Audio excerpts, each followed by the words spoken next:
Welcome to our Sound for Video session. Today is the 22nd of June 2017, and we're going to be taking a look at the MixPre-6 from Sound Devices, a new audio recorder and mixer.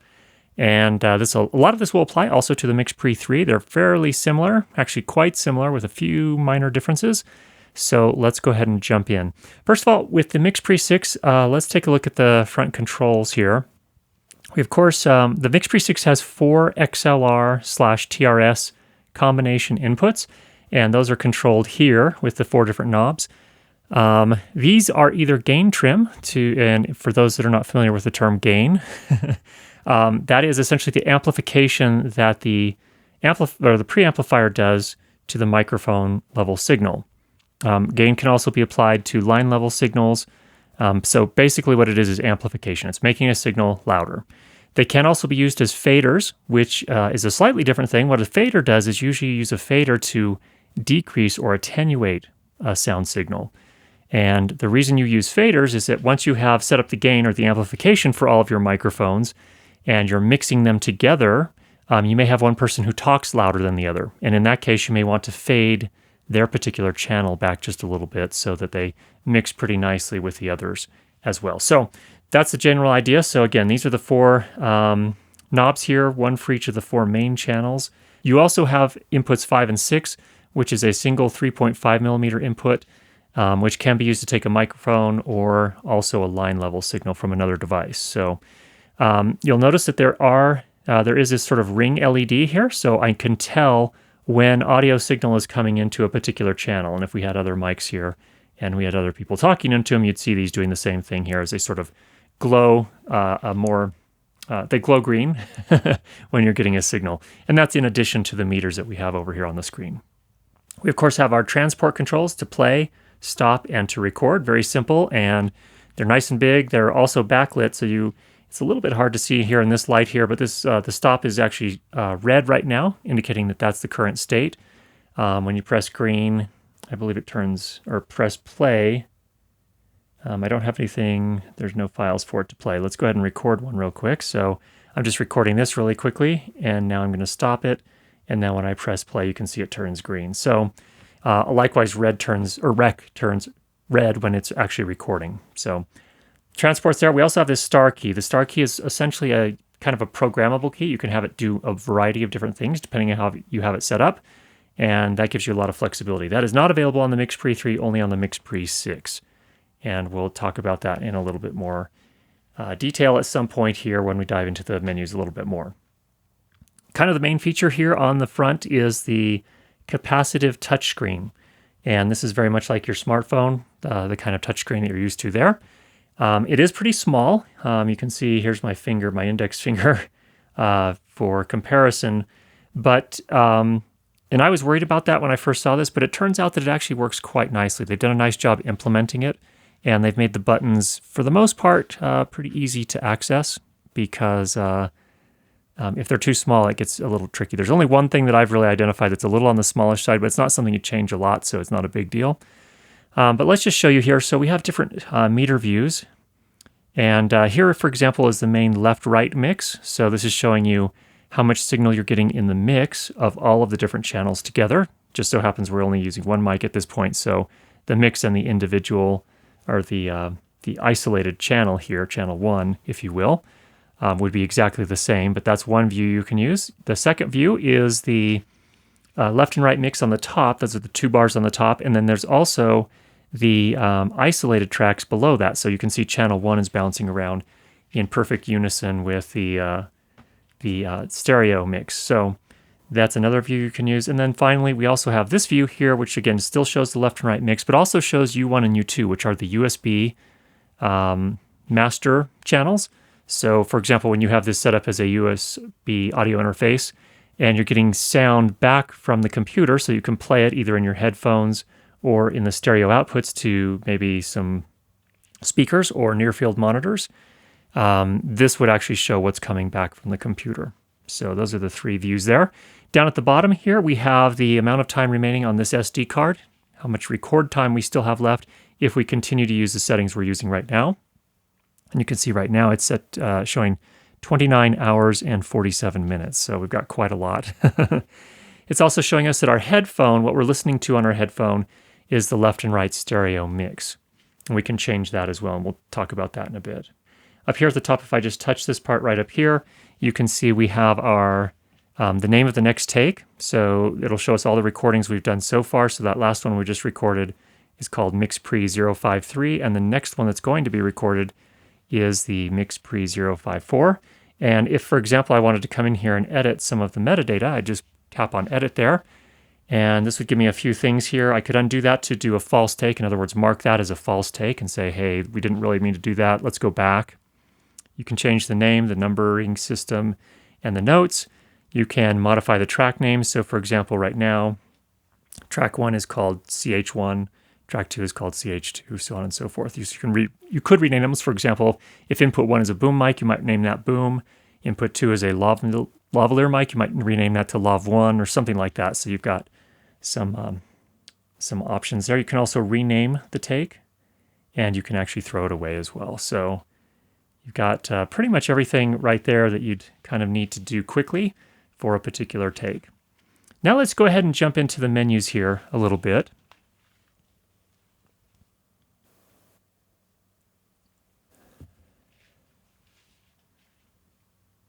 Before we get too far, let me just show you the headphone options here. So you can listen to different things depending on what your goal is.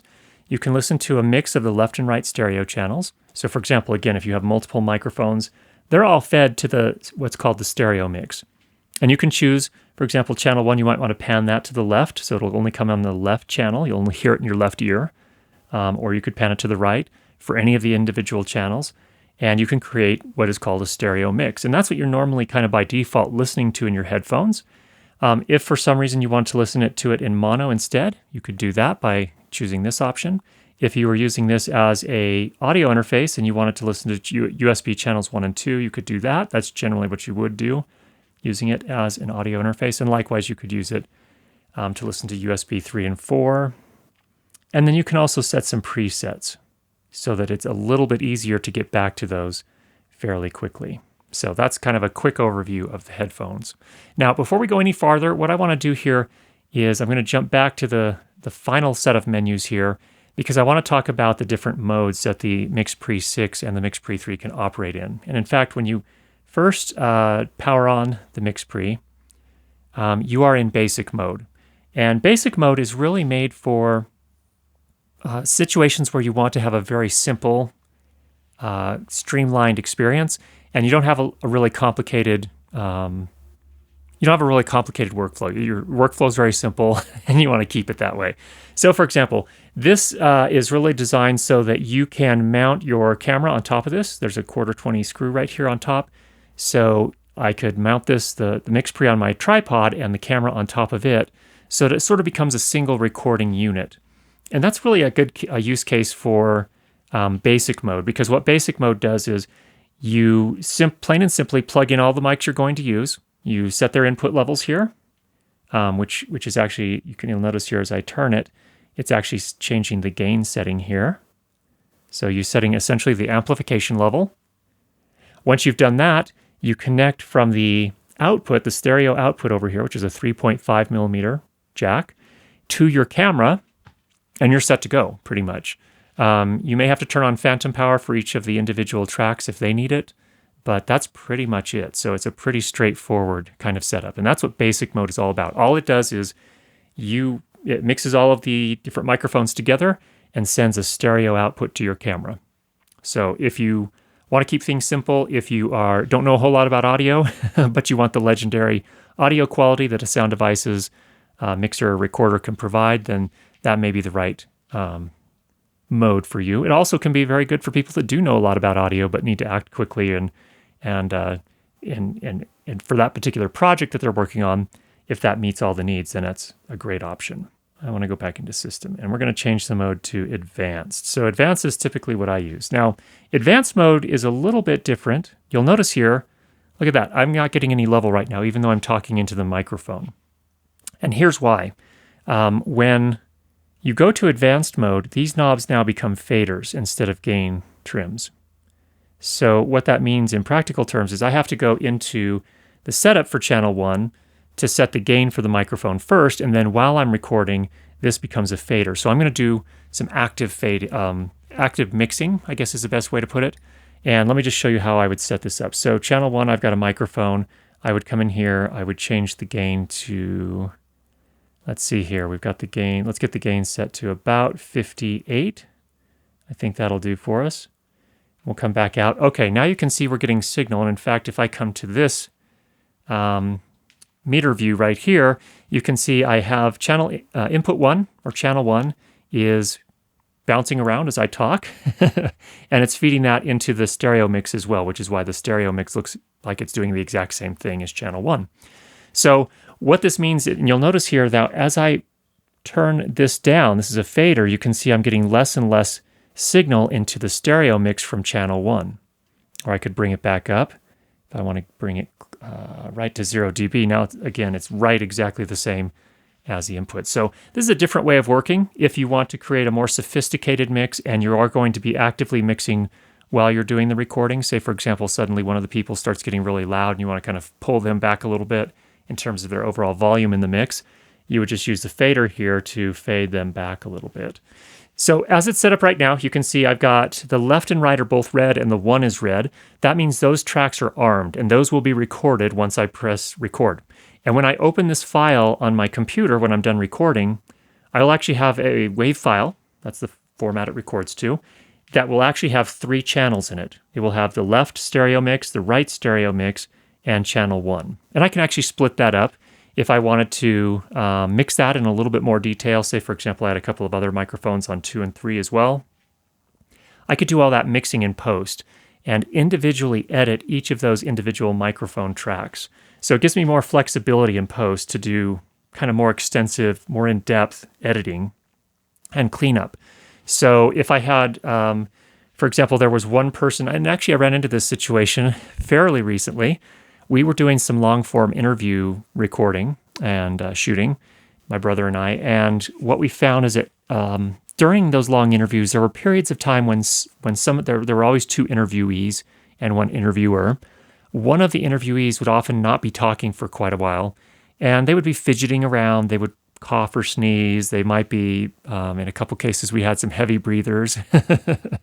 And really, what happened was because we were so busy, we were operating 2 cameras and sound, we weren't able to do the active mixing during the recording, but we were fortunately had the insight and the foresight, I guess I should say, to record ISO tracks. So in post, when we got those situations where there was the heavy breather or someone's hair came down and rubbed against the microphone or whatever it was, and they weren't talking at that time, we could actually fade that channel way back so you wouldn't pick up that noise in the final mix. And it would be a much better experience for the viewers. So that's an example of why you might want to record isolated channels in addition to just a stereo mix of all the microphones. All right, while we're here, let's go ahead and jump back into the menu here. So that is an explanation of the basic mode, advanced mode, and then let's also look at one more called custom mode. Now, custom mode is very much, from my point of view, like advanced mode, except you can kind of fine-tune things a little bit more even. And you can, for example, if we go into the custom setup here, let me just give one example here because there are a gazillion examples. But one example would be if you want to, say I was recording sound effects for a film that I had shot, and I was out in the field with my MixPre, and I had a single shotgun microphone, and I wanted to be able to have all the control I have here, be able to kind of fine-tune my settings, go up to 192 kilohertz, sample rate, and so on and so forth. I might want to be in this advanced mode, but the problem is in advanced mode, these become faders. They're not gain trims, they're faders. So that means I'm only affecting the level of the audio that gets sent to the mix track. But when I'm doing sound effects recording, I might want to actually change the gain level. So what I would do here is I would actually change the gain to basic. And now you'll notice when I come back out here, when I move this, it's actually changing the gain setting. So it's not affecting the stereo mix directly. I'm actually changing the gain setting here. So that would be kind of one example I can think of where I might want to go into a custom mode instead of advanced mode. Now, you also have the option, I won't go through these in detail, but there are other domain areas where you can change some of the settings. The record settings, you can go back to a basic if you wanted to. Headphone, whoops, there we go. Metadata and outputs. So you have some variety there, and it's worth experimenting with if you're interested in learning about what some of those other options are. But I'm going to come back here, and let's go back to advanced mode. Okay, the next menu we want to take a look at here is our inputs. Now, this is where you set up the inputs, and what's interesting about this is you'll notice if I tap setup here, what it's actually telling us here is, well, if you want to set up channels 1 through 4, rather than coming in here, what you do is you just press on the gain/fader knob for that channel. So here I have all the controls for that particular channel. I can choose whether or not it gets recorded by arming it or disarming it. I can set the gain here. So here, for example, I'll tap on that, and then I'll use the rotary encoder over here on the side to change the setting. So for example, in this case, we'll probably want to go to 58 dB of gain. That's good. If I want to, if I'm in the process of setting up a whole variety of microphones, what I might want to do is while I'm setting up this particular channel, I might want to solo it. So I'm just hearing this channel and it mutes all of the others. So that can be pretty helpful when you're getting set up. And then of course I can pan here if I need to do that. For us, in this particular case, we're just going to stay in the center. We have a few other options. We can choose what type of input it is. So, for example, on the MixPre-6, you have these combination XLR TRS inputs, and a lot of times you'll get a line level signal on a TRS, but this is where you would change it. So you can choose mic level, line level. You can take an input from a computer, for example, USB 1, USB 2, 3, or 4, and those are your main options. So you can turn it off. And of course, in our case, we're taking a mic level input, so we'll leave that on mic. If my microphone required phantom power, I would turn that on right here. I can also apply a low cut filter, same thing as a high pass filter. It defaults to 80 Hertz, but you can change it down to 40 Hertz, turn it off, and you can go all the way up to 160 Hertz. All right. You can reverse the phase if you need to do that. Now, if you don't know what that means, you probably, you may or may not need it. Probably don't need it. But if you're miking with multiple microphones and you're starting to get strange phase issues where things start to sound warbly, reversing the phase can make a difference and help solve that problem. You can also apply a delay. So for example, if you're working with a camera that, this is my experience, if you're working with a camera that actually is kind of slow in terms of recording its audio, you can actually, in other words, there's latency on the camera from the time it actually captures an image to the time it records it on the card.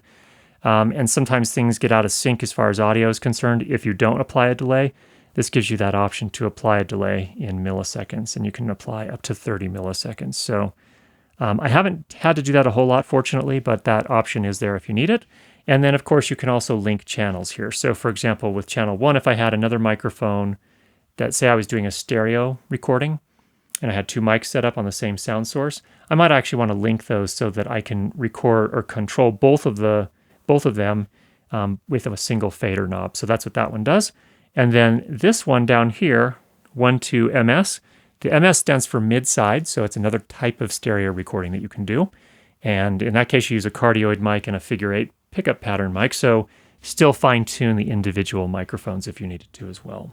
Two other important things on the input settings menu. First of all, channels 4 and 5, which is only on the MixPre-6, you have this 3.5 millimeter input, which takes in a stereo input, or stereo microphone, or line level. You don't have controller knobs or gain, trim, or fader knobs for those channels, so that's why you have to come in here, and this is where you can set those up. Now, first of all, I have this input turned off, so I would have to turn it on, and I could choose where it came from. Right now, I have the, we'll actually get to a menu where you can see some additional settings there that make more sense, but in any case, that's the input menu for channels 5 and 6. And then you also have your auxiliary in mode. So there's an auxiliary input on this side of the MixPre-6, and you can choose how, what you're going to bring in here. So for example, you can choose, okay, this is a microphone level input. If you're bringing in, say, for example, a lavalier microphone, or from a consumer wireless system, wireless lav system, a lot of times those send us a mic level signal, so you'd want to set it to mic. If, on the other hand, you're using a more professional grade wireless system that outputs a line level signal, you would choose line here. Also, if you want to get the feedback from your camera, let me explain what I mean by that. If you're outputting from the MixPre, sending a 3.5 millimeter output to your camera, one thing you sometimes want to do is you want to listen to what's being recorded to the camera. So you also will run a line back from the camera into the auxiliary input on the MixPre. That way you can monitor and hear what the camera's hearing. And you can make sure that you don't have anything funny set up so that while everything sounds great on the MixPre, it's getting distorted in the camera. That would help you to identify that issue and solve it before it becomes a problem. So that's what the camera settings for. And then, of course, there is also the time code. And we don't have it set up right now to work with that, but if you have a timecode generator, an external timecode generator, you can feed that signal in here, and that will write the timecode stamp to the metadata on any recordings that you do here. And that makes it a lot easier to sync up your video to your camera footage in post. So in our case, there's one other option, off. If you're not going to use that input, you just leave it on off. So that is the inputs setting menu. Next up, we have the outputs menu. Let's go ahead and take a quick look at this. What this allows you to control is what gets sent out, this 3.5 millimeter output over here. And usually you're going to use that either to feed audio to a camera, to another device, maybe a mixer, or you could also, when you're using this as an audio interface, that could be what you send to the speakers or your monitors that you're listening to. And this just allows you to choose what gets sent to each of those channels in the output. And normally, for example, if I were sending this to a camera, I would choose mix left to send to the camera left, and I would send mix right to go to the right channel on the output. And then I would control the output gain right here. So minus 40 is a little bit closer to mic level. It's actually, but you could, bring this up, and that would be more of a line level signal. So you have some options there. It ranges between minus 40 and 0 dB output. This would also be, incidentally, if I were using the MixPre as an audio interface, I would actually choose down here USB 1 as the first output. So what that means, if you think about it in these terms, say I'm playing back stuff on my computer via the MixPre. If I press play in my digital audio workstation and I want the stuff that's playing back from the computer in the left channel to play out on the output of the left channel here on my MixPre to send to my monitor, I would set it here to USB in 1. And then I'd also go back and do the same thing for the right channel. I would set USB 2 for the right channel. So that's how you would control this when you're using it as an audio interface. And then this setting right here is what becomes your volume control for your speakers or monitors, if you don't have volume controls on the monitors themselves. All right, next up we have the timecode menu. And right now I have timecode set to time of day. And time of day literally just shows timecode as an hour of the day. And that's generally the mode I'll use. You can also get an HDMI timecode feed. So there is a micro HDMI input here. And in our initial impressions video on the MixPre-6, we demonstrated how that works. But for example, I have a Panasonic GH5, which sends timecode via the HDMI output on the camera. And what I can do is set it to this mode here. Then the MixPre will essentially jam sync itself to the camera. And it will show the exact same time code as the camera is showing. And it's feeding that from the GH5's HDMI output to the HDMI input on the MixPre-6. Or if I want to turn timecode off altogether, I can do that as well. Next menu is the tone menu. Let me explain what the tone menu is for. Generally, when you're sending audio to a camera, you generally need to set tone, which is just a term. And what that means, the practical problem you're trying to solve when you do that is, let me just pull this down. It looks like I'm clipping some. You saw it turning red there. That's when I'm clipping if I'm getting too loud. And you won't hear that in the recording because I've got a different microphone hooked up to this than I'm actually recording with so that I can show you all this. But what tone is all about, getting back to the topic, when you set up your camera and your mixer, like the MixPre-6, you need to make sure they're both at the same, they're operating at the same levels. so that when you record, whatever audio you're capturing here, when you send it to the camera needs to make sure that it's at the same level so that it doesn't distort the audio and make it too loud or make it too soft and unusable. So the way you do that is you have the MixPre-6 generate a -20 dBFS tone. That's a -20 dB tone. And let me just show you what it looks like here. So let's turn tone on. We go back out to the main. And you can see the stereo mix now is sending a -20 dB tone. So if I had my camera hooked up here, then I'd go to my camera and change the input level on the microphone input until the meters on the camera were also showing -20 dB. Then you would know you were operating at the same levels, and the recording should be good at that point. Now there's another option here in the tone menu. You can do a left ident. Let me show you what that looks like. Now notice that the left channel is sort of pulsing between -40 and -20. It's kind of an interesting little feature there. So you can see what that looks like, and it will also help you identify the left channel from the right channel to make sure you have it routed the right way. So there's another feature for tone. Not something that all of us need to use a whole lot, but if you are going to be sending audio from the mixer to a camera, it's always good to set tone at the start of the shoot so you make sure that you're operating at the same levels.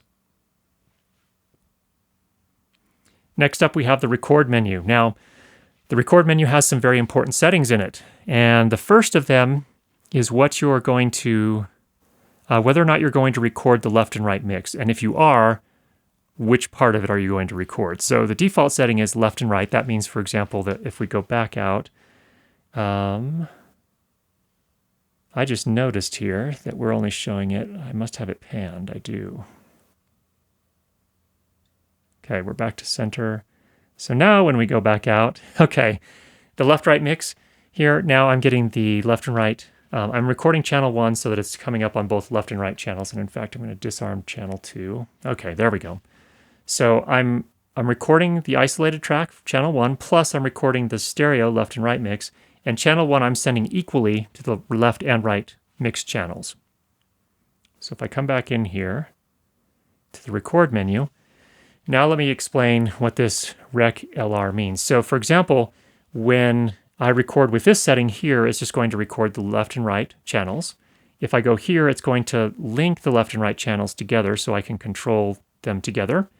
If I just want to record the left or just want to record the right, those are options. If I don't want a stereo recording at all, I just want the isolated tracks, I can turn this off altogether. So those are the options that we have there. Typically, I'm going to record a left and right channel. And if you're working on bigger productions, that'd be the kind of the default setting there.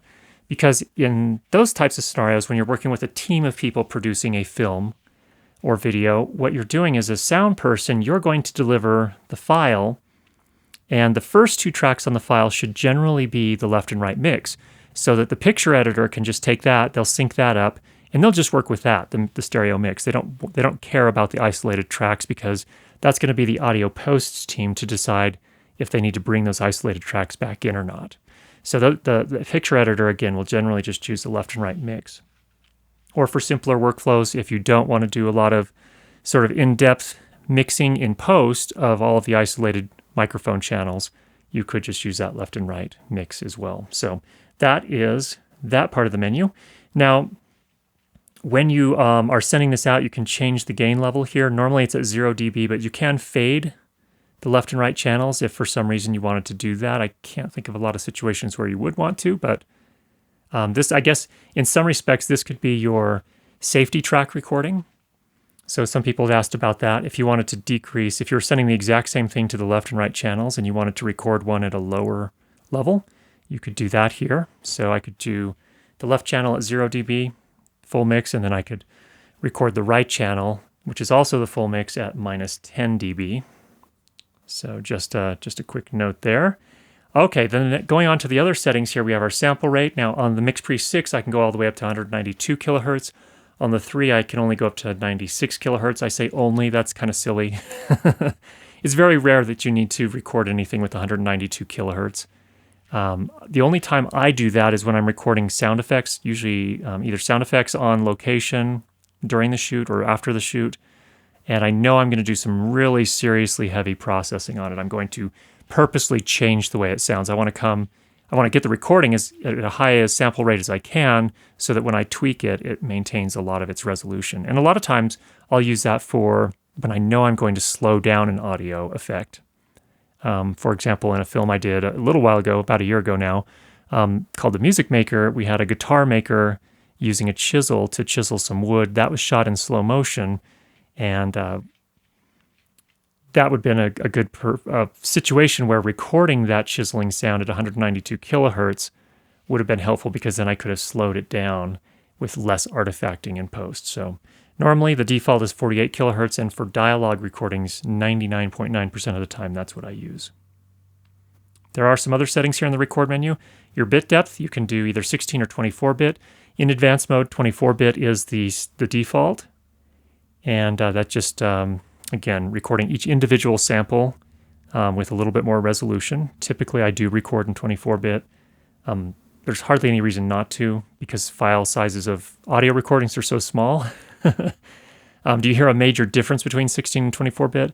Not necessarily right off the recorder, but in post, when you start tweaking things around a little bit, having 24-bit can be useful to, again, prevent artifacting and things of that nature. There's also the record trigger here. What this does, and we did a demonstration of this in my initial impressions video.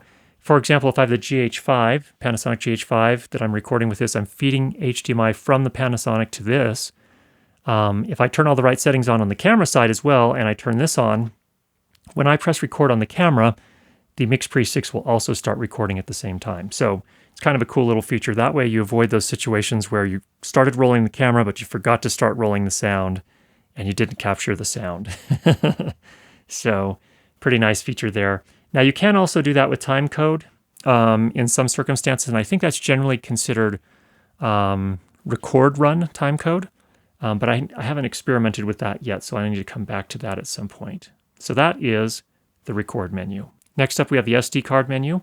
This is where you come to format your SD card. So if I just click on Edit, I can tap there to format. I can also just empty the trash if I want to do that.